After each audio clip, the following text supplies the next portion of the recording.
Hello friends, myself Dr. Vaishali Vasavda. I welcome you all on my channel. So today we will discuss about Bartholin's cyst in detail. So what is Bartholin's cyst? How it occurs? So it is a closure of the duct or the opening of an echinus. So the cause may be an infection or trauma followed by fibrosis and occlusion of the lumen. So anatomy of vulval और external reproductive organs में आप लोगों ने पढ़ा होगा कि जो labia minora है उसके इनर एस्पेक्ट में लोअर वन थर्ड पे और upper one third and lower one third के जंक्शन पे एक डक्ट रहती है जिसका नाम है बार्थोलिन्स डक्ट. सो अप्रोक्सीमेटली इस एरिया में वो रहती है. सो जब भी इस पर्टिकुलर एरिया में कोई इंजरी होती है या कोई इन्फेक्शन होता है या ट्रॉमा होता है तो उसकी वजह से क्या होता है बाद में लॉन्ग कोसिक्वेंसेस पे वहां पे फाइब्रोसिस हो जाता है और इन्फेक्शन की वजह से उसका जो डक्ट का ल्यूमन होता है वो ऑक्लूड हो जाता है जिसकी वजह से ब्लॉक होने की वजह से इंटरनली फ्लूइड जो है वो कलेक्ट होता रहता है और डिस्टेंशन डेवलप होता है. सो इस तरीके से ये जो बार्थोलिन्स डक्ट है वो डेवलप जो सिस्ट है वो डेवलप होती है. तो उसकी पैथोलॉजी में अगर हम डिटेल में देखें so it may develop in duct और द ग्लैंड. सो ग्लैंड रहती है बाद में फिर वो डक्ट और उसके ओपनिंग के थ्रू जो भी सेक्रीशन होता है वो एक्सटर्नली सेक्रेट होता है और एक्सटर्नल जेनाइटालिया को मॉइस्ट रखता है. तो यहाँ पे क्या होता है ये जो बार्थोलिन सिस्ट है वो या तो डक्ट में डेवलप हो सकती है या तो ग्लैंड में डेवलप हो सकती है.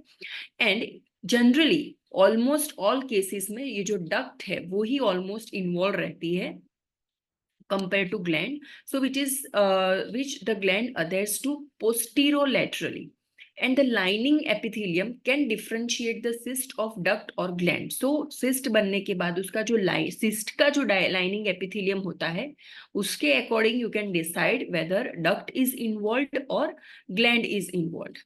So here when we talk about the content of the cyst, then the content is glary colourless fluid secretion of Bartholin's gland. So जो भी बार्थोलिन ग्लैंड का जो सेक्रीशन होता है वो ही यहाँ पे सिस्ट का कंटेंट होता है.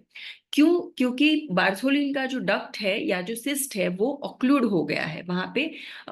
वो जो पर्टिकुलर सेक्रीशन है उसे एक्सटर्नली एक्सपेल होने के लिए कोई स्पेस नहीं है इसलिए वो इंटरनली ही कलेक्ट होता जाता है और ऐसे इस तरीके से डिस्टेंड हो जाता है जैसे इस पिक्चर में शो किया है. सो बाइलेटरली बार्थोलिन ग्लैंड होती है.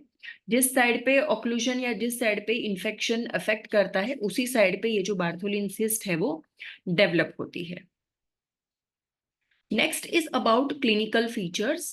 सो अगर स्मॉल साइज की सिस्ट है तो जनरली वो एसिम्टोमेटिक रहती है. कई बार एग्जामिनेशन करने पर भी पता नहीं चलता है कि पेशेंट को सिस्ट है या पेशेंट को कोई उसके रिलेटेड सिम्टम्स नहीं होते हैं.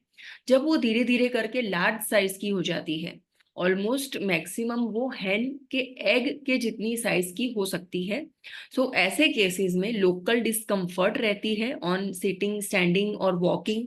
पेशेंट को डिस्कम्फर्ट रहती है और डिस्पेरोनिया. अगर मैरिड पेशेंट है जब भी वो कॉइटल एक्ट करे तो उसे डिस्पेरोनिया फील हो सकता है, that is pen during coital act. So on examination, when you inspect the vulva, what you can inspect? So unilateral swelling, जैसे आपको इस पिक्चर में दिख रहा है, this is the external genitalia or vulval region. So this is clitoris, this is urethral opening, this is vaginal opening, and this round globular structure is the Bartholin's cyst. This one is labia majora and labia minora. So unilateral कोई भी एक side पे जहां पे involve रहती है duct या gland उस साइड पे यूनिलेटरल स्वेलिंग देखने को मिलती है. Specifically posterior half of the labia majora whenever patient is in standing posture.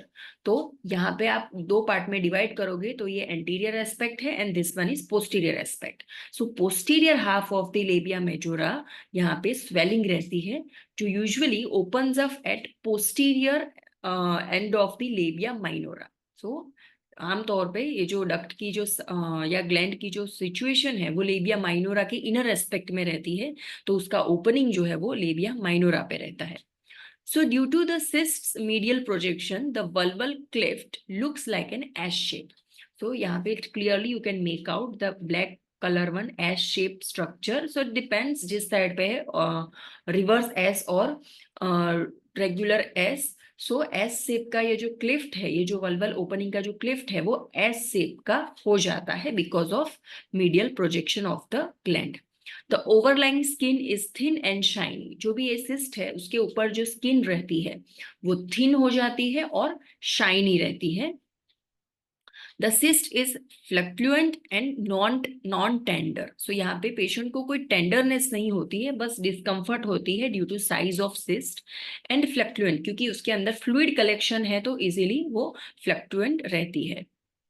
Treatment की अगर हम बात करें तो ट्रीटमेंट भी डिपेंड करती है कि सिस्ट की साइज कितनी है। अगर बहुत ही स्मॉल साइज की सिस्ट है तो उस लेवल पे ट्रीटमेंट की जरूरत नहीं पड़ती है।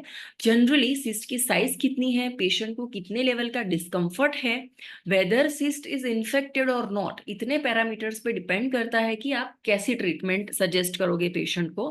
तो first one is surgical drainage. तो सिंपल है, कहीं भी बॉडी पे पैथोलॉजिकल कलेक्शन होता है फ्लूइड का तो उसे ड्रेन किया जाता है। सो टू ड्रेन द इन्फेक्टेड और ह्यूज सिस्ट, यहाँ पे जनरली सर्जिकल ड्रेनेज किया जाता है। और ये जो प्रोसीजर है सर्जिकल ड्रेनेज की, वो लोकल एनेस्थेशिया और सेडेशन के अंडर में किया जाता है depending on size of cyst.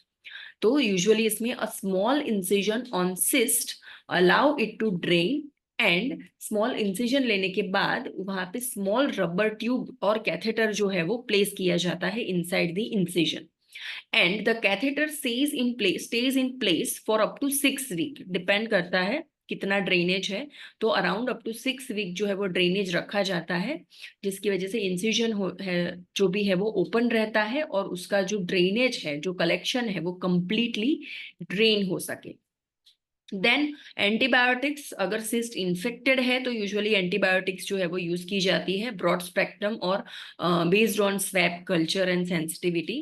Then sitz bath, कई बार क्या है कि अगर पस कलेक्शन है या इन्फेक्टेड सिस्ट है तो सिट्स वार्म सिट्स बाथ से भी अपने आप ही सिस्ट ओपन अप हो जाती है और उसका जो भी ड्रेनेज है वो बाहर आ जाता है। Then marsupialization surgical procedure. So marsupialization में क्या किया जाता है, so usually an incision is made on inner aspect of labia minora just outside the hymenal ring. So here in this picture you can see this is the external vulval region, so this is the vaginal introitus. So generally vaginal introitus के आसपास कहीं पे hymenal ring रहती है, उससे just outside labia minora पे incision cut लिया जाता है। Then the incision includes vaginal wall and cyst wall. So labia minora यानी कि उसके जस्ट आउटसाइड पे, हाइमेनल रिंग के जस्ट आउटसाइड पे vaginal wall and cyst wall दोनों को कट किया जाता है। Then the cut margin on either side are to be trimmed to make the opening elliptical about 1 centimeter in diameter. So यहाँ पे ये जो vaginal wall as well as cyst wall है उसे ट्रिम किया जाता है फर्दर, ताकि ये जो ओपनिंग है वो एलिप्टिकल शेप का इस तरीके से हो जाता है around 1 centimeter in diameter. Then the edges of vaginal wall and cyst wall are sutured by interrupted catgut. So इस तरीके से इंसिजन लेने के बाद ऑटोमेटिकली जो भी कलेक्शन है वो बाहर आ जाएगा। देन जो भी cyst wall and vaginal wall है उसे कंबाइन करके इंटरप्टेड कैटगट मटेरियल से उसे सुचर किया जाता है, and thus leaving behind the clean circular opening. So पीछे इस तरीके से जो ओपनिंग है वो क्लीन सर्कुलर ओपनिंग इस तरीके से रहेगा। So what are the advantages of the marsupialization? It is very simple. It can be done even under local anesthesia. Shorter hospital stay, like within 24 hours, you can discharge the patient, and post-operative complications are almost nil, and gland functions, that is the moisture ring of external vulval region, so uska jo gland ka jo function hota hai wo intact rehta hai is procedure mein. So rarely, even after marsupialization, even after drainage और antibiotic therapy, फिर भी recurrence बहुत ज्यादा है Bartholin cyst का, then surgery is performed to remove Bartholin's glands for persistent cyst, and that aren't effectively treated by the treatment what I have mentioned. Thank you so much for listening. You can subscribe this channel, you can click the bell icon, and you can share this video amongst your friends.